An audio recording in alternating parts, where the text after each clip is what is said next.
अब वो क्या कह रहा है कि इट इज़ ऑफन कन्फ्यूजिंग, कि ये तो बड़ा दुविधापूर्ण होता है। क्या?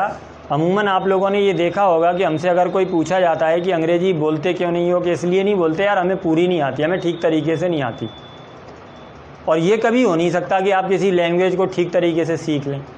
मतलब अगर आप ये कहें कि नहीं मैं इंग्लिश को कम्प्लीटली जानता हूँ, तो ये बहुत मुश्किल है किसी व्यक्ति के द्वारा ये बात कहना, क्योंकि वो एक लैंग्वेज है और एक जो भाषा होती है वो अपने आप में बहुत विस्तृत होती है। तो वही बात करी जा रही है यहाँ कि इट इज़ ऑफन कन्फ्यूजिंग, कि ये बड़ा दुविधापूर्ण है टू हैव रखना the whole language poured over you at once, पूरी भाषा पर एक साथ कमांड कर लेना ये बड़ा मुश्किल होता है, एक साथ उसे सीख लेना।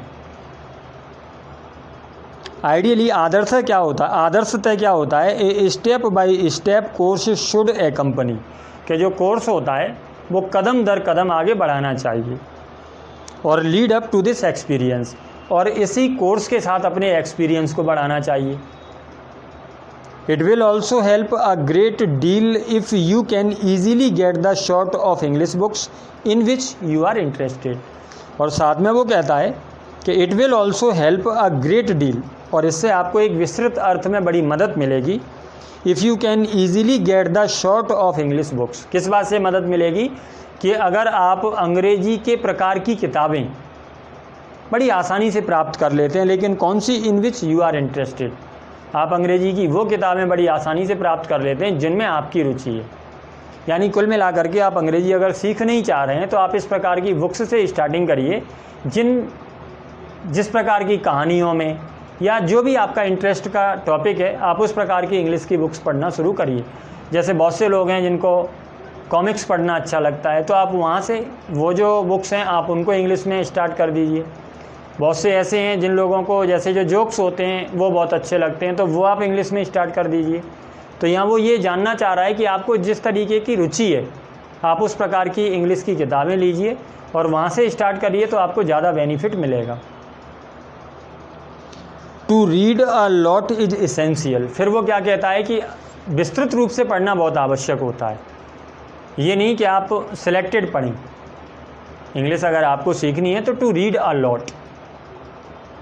It is stupid not to venture outside the examination set book, और ये बड़ी मूर्खतापूर्ण बात है कि आप एग्जामिनेशन सेट बुक जो होती हैं, यानी एग्जामिनेशन के लिए जो बुक्स आपके लिए निर्धारित करी गई हैं, आप उनसे बाहर जा कर के कुछ नहीं पढ़ते।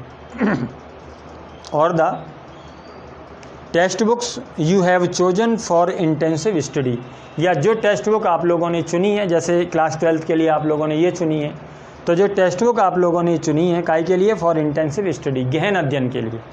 तो अगर आप इस तरीके की टेक्स्ट बुक के लिए या एग्जामिनेशन की जो सेट बुक्स होती हैं उनके अलावा जा कर के नहीं पढ़ते और आप अंग्रेजी सीखना चाहते हैं, तो इसका मतलब ये काफ़ी मूर्खतापूर्ण होता है।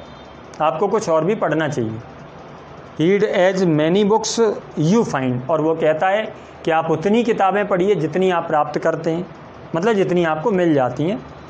With the idea of listening and learning as many new words as possible, और इस विचार के साथ पढ़िए कि सुनने से सीखने से जितने ज़्यादा नए शब्द होते हैं हमें सुनने को और सीखने को मिलें, इस विचार के साथ पढ़िए। Choose what is likely to interest you, और उस विषय को चुनिए, चुनिए what is likely to interest you, जिसमें आपकी रुचि है। And be sure in advance, और पहले से इस बात के लिए श्योर होइए that it is not too hard, कि ये करना काफ़ी कठिन नहीं है।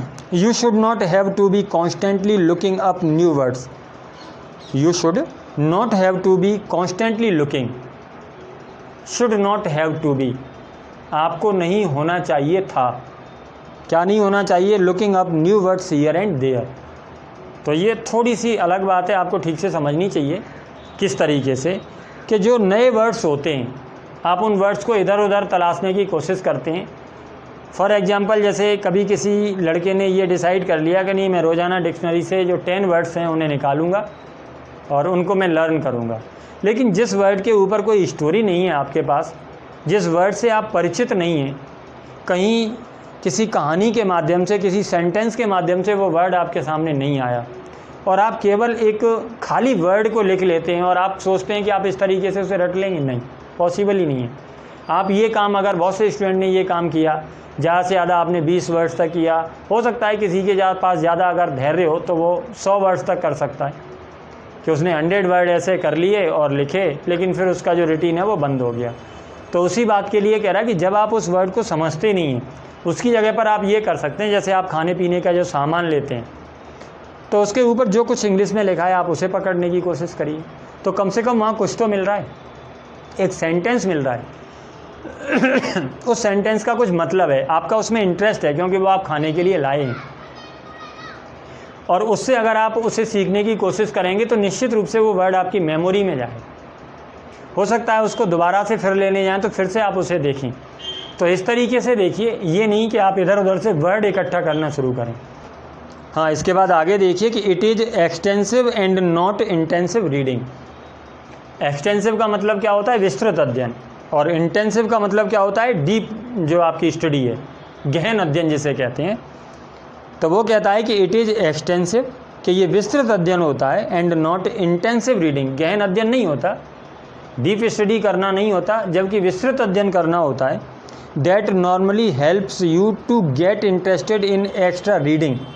जो आपका जो एक्स्ट्रा रीडिंग है, अगर आप किसी भी चीज़ का विस्तृत अध्ययन कर रहे हैं तो जो एक्स्ट्रा रीडिंग में आपकी रुचि है, तो वो रुचि किस तरीके से बढ़ेगी?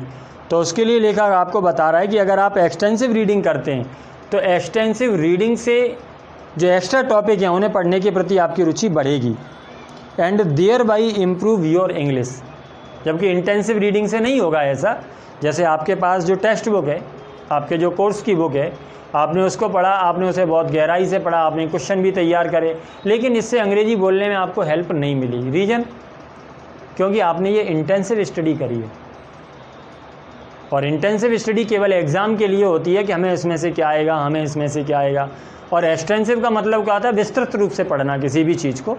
तो वो कह रहा है कि thereby improve your English, और इससे आपकी जो इंग्लिश है वो इम्प्रूव होगी। You should enjoy the feeling which extensive reading gives. आपको उस फीलिंग को एन्जॉय करना चाहिए। कौन सी फीलिंग को? विच एक्सटेंसिव रीडिंग गिव्स, जो एक्सटेंसिव रीडिंग देता है, of having some command of the language. जब आपकी लैंग्वेज पर, जब आपकी भाषा पर थोड़ी सी पकड़ बन जाती है तो उससे आपको जो आनंद आता है, आप उस फीलिंग को फील करिए। एज यू रीड, जब आप पढ़ते हैं, you will become more and more familiar with words. तो जब आप शब्दों को पढ़ते हैं तो ये तो निश्चित है, तब आप ज़्यादा से ज़्यादा नए वर्ड्स से परिचित होते हैं। एंड सेंटेंस पैटर्न, और केवल शब्दों से परिचित नहीं होते। शब्द आपको कहाँ मिलेंगे? किसी एक सेंटेंस में।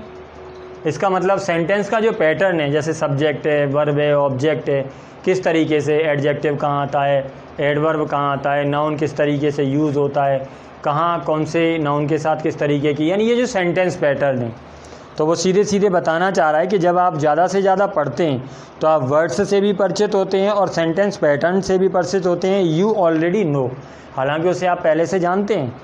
Understanding them better as you meet them in more and more context. लेकिन आपकी जो समझ है, आप उसे बढ़ाते जाइए जब आप ज़्यादा से ज़्यादा प्रसंग में, कॉन्टेक्स्ट का मतलब प्रसंग, जब इस तरीके का कोई प्रसंग आता है तो जो वर्ड्स होते हैं तो उन वर्ड्स के नए नए मीनिंग आपको समझ में आते हैं। जैसे कोई एक वर्ड है, उससे बहुत सारे वर्ड्स के जो अर्थ होते हैं वो निकलते हैं, लेकिन अगर आपने उसे किसी प्रसंग में पढ़ा है तो ऐसी स्थिति में आपको समझ में आता है कि इस वर्ड का यहाँ ये मीनिंग निकलता है। सम ऑफ विच में डिफर स्लाइटली फ्रॉम अदर्स। उनमें से कुछ ऐसे होते हैं जो दूसरों से भिन्न हो सकते हैं। इसके बाद जो थर्ड इसका जो पैराग्राफ है उसको और देखिए कि सम पीपल से that we can not learn और स्पीक अ लैंग्वेज बेटर। तो वो लोग ये कहते हैं कि हम अंग्रेज़ी को ना तो अच्छे से सीख सकते हैं, ना अंग्रेज़ी को अच्छे से बोल सकते हैं, इंग्लिश लैंग्वेज को better, with the help of a book, किसी किताब की मदद से। बहुत से ऐसे लोग हैं इनका ये मानना है, और ये रियल भी है, क्योंकि ज़्यादातर लोग इस बात के लिए कह देते हैं कि यार अगर आपको स्पोकन सीखनी है तो आप कोई बैच ज्वाइन कर लो। तो ज़्यादातर लोगों का ये मानना है कि हम बुक्स से ऐसा नहीं सीख सकते। अब अगर ऐसा मानना आपका है तो उसके लिए वो क्या बताता है कि टू बिलीव दिस, अगर इस बात पर आप विश्वास करते हैं तो इसका मतलब आपका विश्वास करना हो गया is to believe that the spoken language and the written language are quite different thing. तो इसका मतलब आप ये मानते हैं कि जो बोलने वाली अंग्रेजी है और जो लिखने वाली अंग्रेजी है वो दोनों अलग अलग अंग्रेजी हैं। क्योंकि आप रिटन लैंग्वेज जो है बुक में पढ़ रहे हैं, रिटन लैंग्वेज है, आप उसे पढ़ रहे हैं। अगर आप उससे स्पोकन नहीं सीख पा रहे तो क्या ये रिटन लैंग्वेज और जो स्पोकन लैंग्वेज है दोनों अलग अलग बातें हैं? आप ऐसा मानते हैं, जबकि ऐसा नहीं होता।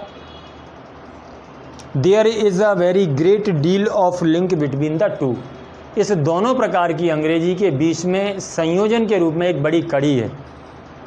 इन learning the patterns and vocabulary of the written form. और वो कड़ी क्या है कि जब हम लर्निंग करते हैं, जब हम सीखते हैं, and vocabulary of the written form, और रिटन फॉर्म की जो वोक्युलरी होती है उसको अगर हम उस अवस्था को सीखते हैं तो we are learning to a considerable extent. तो हम एक महत्वपूर्ण विस्तार को सीखते हैं। Those of the spoken form too, और जो कि बोलने वाली अवस्था में भी होती हैं। ऐसा थोड़ी है कि रिटन लैंग्वेज अगर आप पढ़ रहे हैं, वहाँ वर्ड्स को सीख रहे हैं, सेंटेंस पैटर्न को सीख रहे हैं, तो बोलने वाली अंग्रेजी में वर्ड्स बदल जाते हैं, सेंटेंस पैटर्न बदल जाता है। ऐसा तो नहीं होता। हाँ, केवल आप ये कह सकते हैं कि आपका जो हेजिटेशन है, आपकी जो हिचकिचाहट है वो हो सकती है। लेकिन आपको इंग्लिश का नॉलेज हो जाएगा तो वो तो आपका रिटन लैंग्वेज से भी होगा, या जो रिटन फॉर्म है इंग्लिश का उससे भी होगा, और अगर आप स्पोकन फॉर्म देखेंगे तो उससे भी होगा। आगे वो कहता है कि we are in fact learning the language, क्योंकि वास्तविकता तो ये है इनफैक्ट क्या कि we are learning the language, कि हम एक भाषा को सीख रहे हैं, and not merely one form of the language. हम भाषा की किसी एक अवस्था को नहीं सीख रहे। तो इस तरीके से अगर आप रिटन को कर रहे हैं, जैसे यहाँ जो आप टेक्स्ट बुक पढ़ रहे हैं, वर्क बुक पढ़ रहे हैं, तो अगर आप ये सोच रहे हैं कि इससे द्वारा जो बोलने वाली अंग्रेजी है उसमें आपकी हेल्प नहीं होगी, तो इसका मतलब क्या ये रिटन लैंग्वेज और स्पोकन लैंग्वेज दोनों अलग अलग बातें हैं? तो नहीं, यहाँ आप जो सीख रहे हैं वो वहाँ भी आपका काम देगा। तो बहुत अच्छा, आप लोगों के लिए एक अच्छा पैसेज था जिसमें आपको कुछ सीखने को मिलेगा और आपका थोड़ा सा उत्साह भी बढ़ेगा कि नहीं, हम इससे भी कर सकते हैं, और आप ऐसा करने की कोशिश करेंगे। चलिए इसके बाद देखिए इसका जो एक एक करके क्वेश्चंस हैं उन्हें और देख लेते हैं।